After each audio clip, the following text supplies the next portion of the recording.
पोरण्या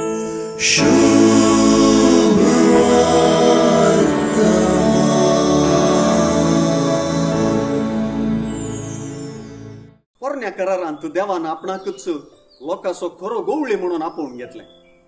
आता जेजू आपणाकच अशें आपोवन घेता.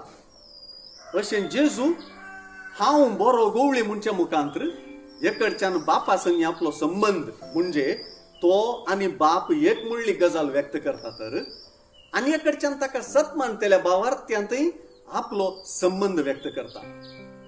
गोवळी आनी शेळयो म्हणलें सुवार्थेचें चित्रण गोवळ्याचें शेळयांचेर अधिकाराचें चित्रण न्हय.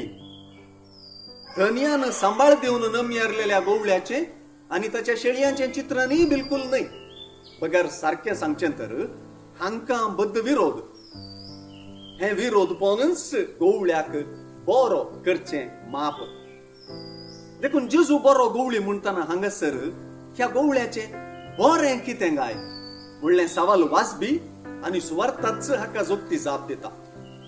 बरो म्हणलें उतर सोबीत म्हणलो अर्थ दिता आनी सोबीत म्हणलें उतर कुरुपाक विरोध.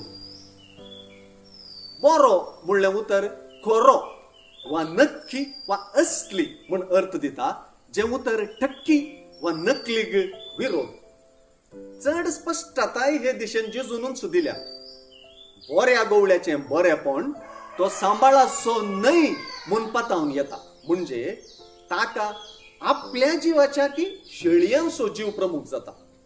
तो सुने वागता येताना आपलोसो जीव वाचोवंक धांवचो वा पळचे तसलो न्हय, बगर आपलो जीवच दिवचे तसलो.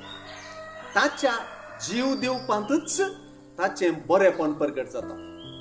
सुवार्थे प्रमाणे जीव दिवप बऱ्या गोवळ्याच्या बरेपणाचो गुंडू वा सारच म्हणयत. बऱ्या गोवळ्याचें बरेपण मानून घेवच्यांत ह्या गोवळ्यातय आमच्या किरकोळ शेळीपणाच्या संबंधाचें मानून घेवप वा सोदून काडप गरजेचें जाता.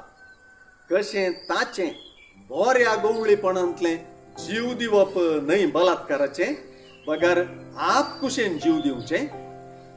शेळीपणी न्हय बलात्काराचें, बगर आप कुशेन ताका वेंगचें.